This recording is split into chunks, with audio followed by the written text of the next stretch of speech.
Dentro da popularidade que tem a doutora Cristina, estava você deixava de ser careca e eu ficava. Vamos conversar com a doutora Cristina. Você está me ouvindo bem? Muito bem, agora você vai ter o prazer, eu estou tendo o prazer de falar ao vivo com ela, uma pessoa muito simpática, que eu já tinha ouvido falar, mas não conhecia pessoalmente.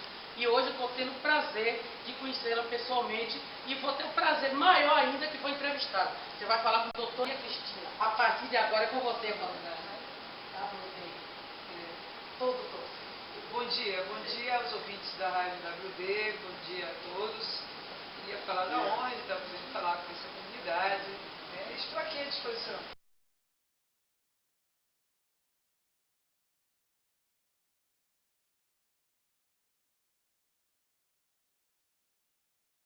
A Defensoria Pública é uma instituição de acesso à justiça, não significa só no judiciário, onde existe um número de defensores públicos que atendem a todos aqueles que não têm condições de pagar advogado, todas as pessoas pobres e vulneráveis, porque às vezes tem pessoas que têm, em um dado momento, até um patrimônio, uma casa, mas naquele momento ela não tem condição. Então é uma instituição amparada pela Constituição Federal que busca atender a todos. E no que se refere ao deficiente, existe uma especializada que dentro da Defensoria Pública tem a de família, tem a do crime, tem a do idoso, tem a de direitos humanos, que garante cidadania a todos aqueles que, na condição de vulnerabilidade, não têm acesso aos seus direitos.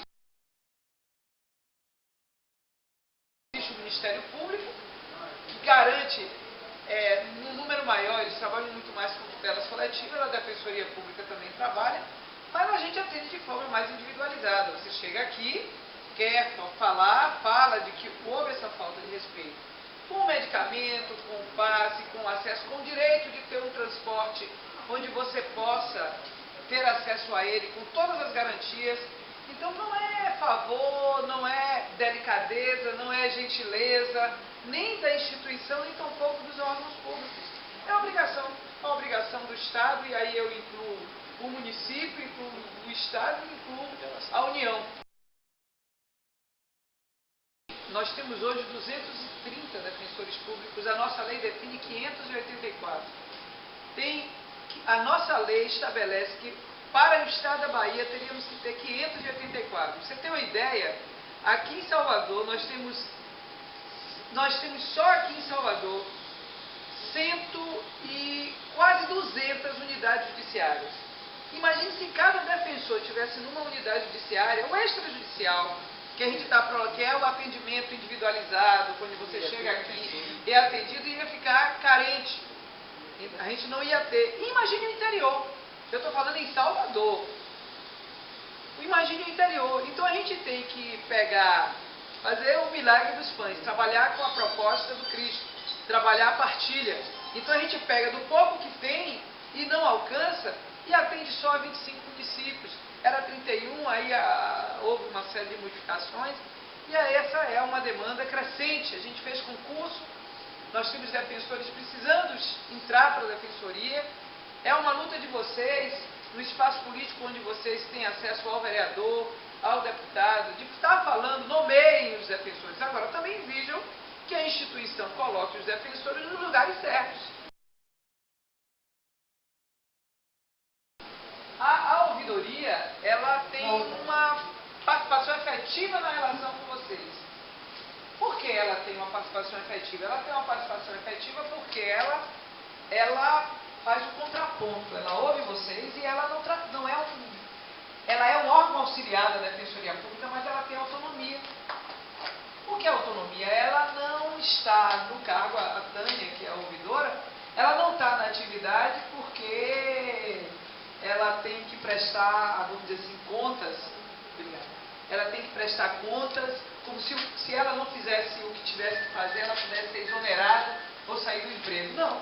Ela está aqui para você dizer assim, olha, eu fui procurar a doutora Tereza, cheguei lá, ela disse que não ia me atender, ela não estava, ela me atende mal, e a gente poder conversar com o colega, o que é que está acontecendo, às vezes as pessoas têm problemas, mas a ouvidoria ela tem essa participação efetiva de fazer de forma autônoma, esse contato com o defensor e denunciar, inclusive, a própria corregedoria. Qual a diferença da corregedoria? O cidadão, a cidadã pode ir à corregedoria? Pode, tanto pode quanto deve. A corregedoria é um instrumento, é um órgão que fiscaliza a conduta da instituição e do defensor.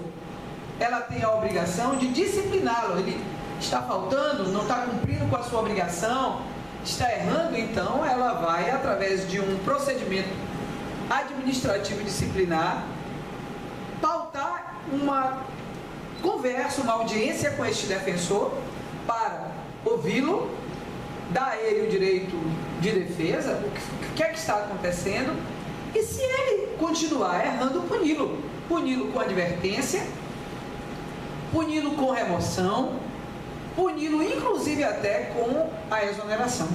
Ele pode sair da instituição se ele não cumprir com a sua obrigação. Por isso que nós somos servidores de vocês. A defensoria existe porque existem pessoas carentes que precisam dela.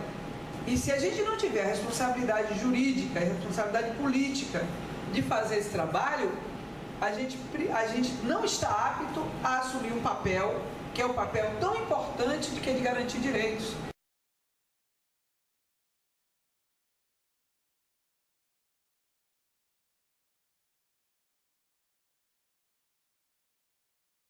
Não adianta a gente colocar no papel de que um relatório médico, porque o juiz vai dizer, bem, ele é doente mental e ele está entrando na justiça, que capacidade civil ele tem?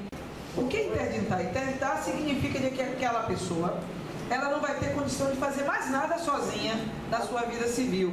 Estou voltando meu filho daqui na sua vida civil, entendeu? O que é não fazer mais? Então ela não vai poder assinar um papel, ela não vai poder andar sozinha. E quem vai avaliar isso é o juiz.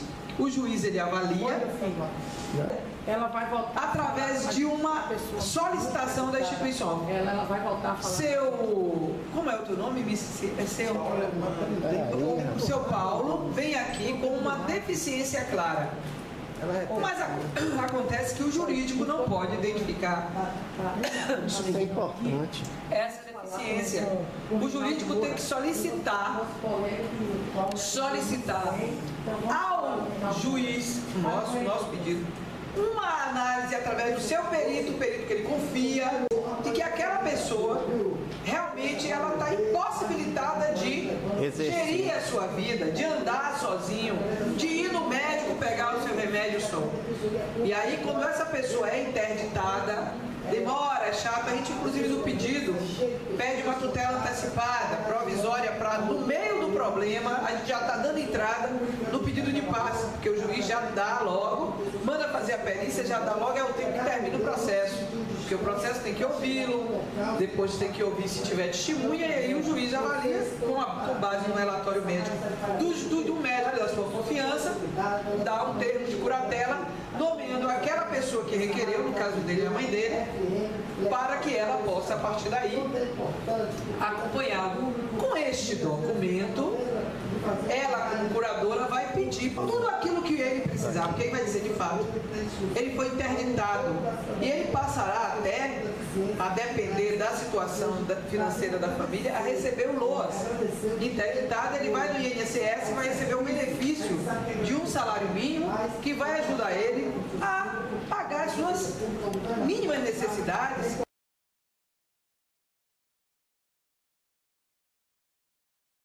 Bem, é do conhecimento de todos de que a defensoria, de que a saúde, a cada dia que passa, ela vem se modernizando, graças a Deus, para realizar exames que identifiquem o nosso problema de saúde.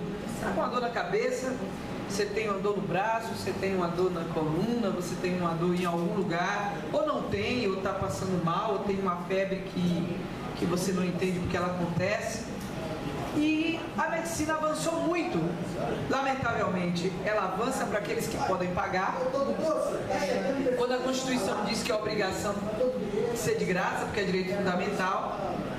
E quando ela avança, ela diz para aqueles que podem pagar: olha, tem um exame que se você fizer, vai ficar identificado que você não vai precisar internar, que você vai precisar tomar este ou aquele medicamento, que você vai fazer este ou aquele procedimento. Esse exame, que é a ressonância, que é uma tomografia, que é aquele que hoje está sendo feito nas pessoas que têm problema de câncer, que é o PET scan, que você faz o exame e ele identifica onde é que está o problema em qualquer parte do seu corpo, que tem que ser utilizado pelo Sistema Único de Saúde, que o Sistema Único de Saúde tem que pagar. E o que a gente sempre coloca nos diálogos que a gente tem com o poder público é que quando você tem acesso a esses exames, menos leitos de hospitais podem ser utilizados. Por quê? Porque a gente pode estar descobrindo o problema daquela pessoa e de que talvez aquela pessoa não precise ser internada. Aí às vezes você interna, como na maioria das vezes acontece, entuba, ceda, a pessoa vai morrendo devagar porque ela não teve acesso, às vezes, a um medicamento que o exame poderia dar. Todos, olha gente, vamos trabalhar na esfera do direito. Todos os exames, todos é obrigação de serem conseguidos gratuitamente. Por quê? Porque o direito à saúde é um direito fundamental. Não é a doutora Tereza que está falando, é a Constituição Federal que diz. Então eu preciso saber que a dor de cabeça que eu tenho é um aneurisma ou é uma enxaqueca. Para eu saber, eu tenho que ter acesso a um exame que diga isso.